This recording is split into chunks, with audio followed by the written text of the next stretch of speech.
Assalamualaikum warahmatullahi wabarakatuh. Baiklah, sekarang Ibu akan membahas tentang sistem informasi akuntansi pembelian.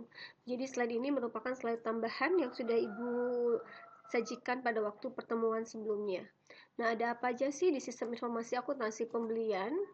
Nah, pertama kita akan menganalisa dulu pembelian sendiri, biar di sini lebih identiknya adalah pembelian terhadap pengadaan barang-barang untuk perusahaan.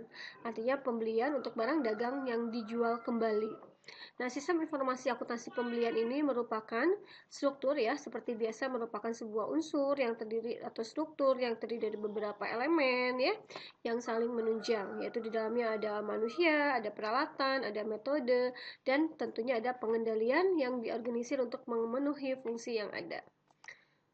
Kemudian di sini jenis pembelian sendiri ada dua ya. Artinya ketika kita membeli barang dagang bisa secara kredit, bisa secara tunai. Pembelian kredit merupakan pembelian yang paling banyak dipakai atau merupakan fasilitas oleh perusahaan kepada konsumen untuk membeli secara kredit atau diangsur ya. Dan biasanya pembayarannya lebih dari 1 bulan. Sedangkan pembelian secara tunai, pembelian yang dibayar secara langsung tanpa syarat dengan uang sendiri.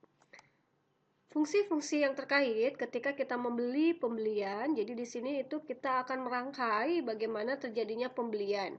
Nah, pertama ada bagian atau fungsi yang terlibat, yaitu fungsi produksi, ya, fungsi gudang. Fungsi produksi sendiri, fungsi yang bertanggung jawab atas aktivitas atau kegiatan yang berhubungan dengan jenis, jumlah, dan kapan bahan tersebut akan diperlukan dalam proses produksi.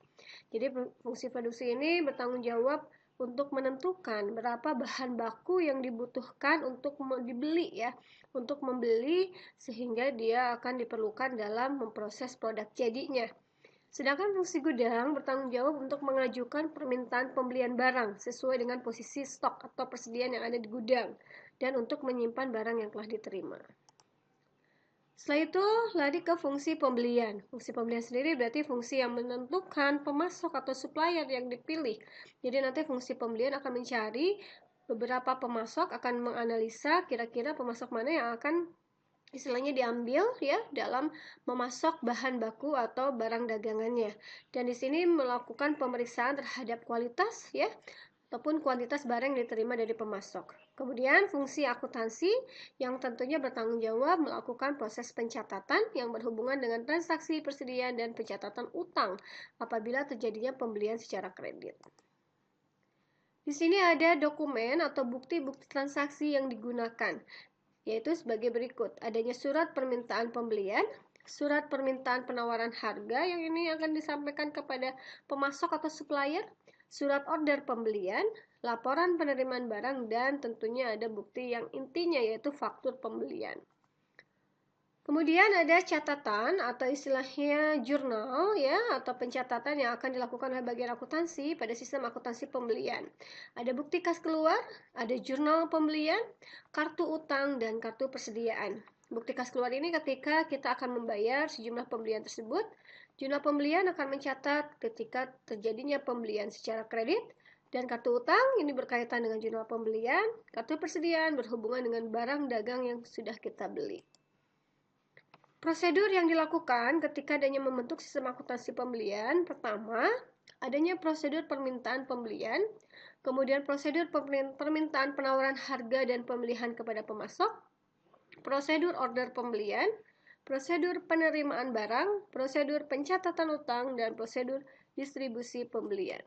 Nah, di sini ada jaringan prosedur ya. Tadi ada prosedur permintaan pembelian dari fungsi gudang ke fungsi pembelian, prosedur penawaran harga yang dilakukan oleh fungsi pembelian kepada pemasok ya, prosedur penerimaan barang dari pemasok ya kepada fungsi penerimaan dan lari lagi nanti ke fungsi gudang, dan ada prosedur dalam laporan penerimaan barang oleh fungsi akuntansi. Kemudian ada lagi flowchart secara manual. Jadi dari tadi dokumen yang terlibat, dari fungsi-fungsi yang terkait, dan dari prosedur yang dilakukan, maka akan dibuatlah gambaran flowchart sebagai berikut.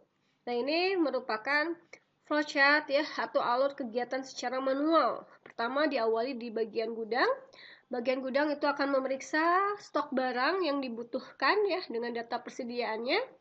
Kemudian bagian gudang sendiri akan membuat surat jalan bertiga rangkap ya, Ini untuk melakukan kegiatan istilahnya penataan barang, menerbitkan tanda checklist pada surat jalan. Ini melakukan sebuah kegiatan manual ya, menandatangani surat jalannya dan mengembalikan surat jalan. Nah, kemudian di sini juga diawali dari supplier ya. Supplier itu artinya supplier itu bagian pembelian ya, bagian pembelian yang berhubungan dengan pemasok barangnya sendiri ya. Kemudian ini ada data pesanan ya yang diambil dari data pembelian. Nah, ini merupakan bagian pembelian itu berawal dari bagian gudang. Jadi yang di sini ya, yang A ke bagian A. Jadi bagian pembelian nanti akan mendata persediaan barang yang di bagian gudang ya, kemudian akan menerima info atau price list dari supplier. Nanti supplier itu akan menawarkan surat penawaran barang kepada bagian pembelian ya. Apakah perlu dipesan atau tidak, mencatat barang yang dipesan dan data pesanan. Data pesanan ini ketika bagian pembelian sudah menentukan supplier mana yang dipilih, maka dia akan disampaikan kepada supplier. Kemudian supplier akan memproses pesanan ya. Di sini selalu ada surat jalan, kemudian mengirimkan pesanan. Nah, kalau supplier berarti sampai pengiriman pesanan bersamaan dengan surat jalan. Nah, surat jalan yang akan dikirimkan kepada bagian pembelian, ya. Kemudian bagian pembelian sendiri akan mencocokkan surat jalan dengan data pesanan, ya. Apabila cocok atau tidak, apabila cocok berarti menghubungi bagian gudang dan menyerahkan surat jalan ke bagian gudang. Jadi berakhir sendiri ke bagian gudangnya. Nanti bagian pencatatan atau bagian akuntansi akan melakukan proses pencatatan jurnal pembelian, jurnal akuntansi ya. Jurnal utang atau jurnal pengeluaran kas. Nah, seperti ini flowchart yang disajikan. Nah, di sini ya bagian pembelian dan bagian pencatatan. Bagian pencatatan akan membuat laporan pembelian barang, laporan pembelian tunai, dan berakhir di laporan pencatatan atau bagian pencatatan, yaitu bagian akuntansi. Ini ya, ini yang dilakukan oleh bagian pembelian kelanjutannya. Nah, ini flowchart berikutnya juga hampir sama ya dengan flowchart yang sebelumnya. Seperti ini ya. Ini flowchart lengkapnya, flowchart secara manual. Bisa kalian nanti pelajari kembali. Apabila ada yang kurang dipahami, silahkan untuk ditanyakan. Terima kasih. Wassalamualaikum warahmatullahi wabarakatuh.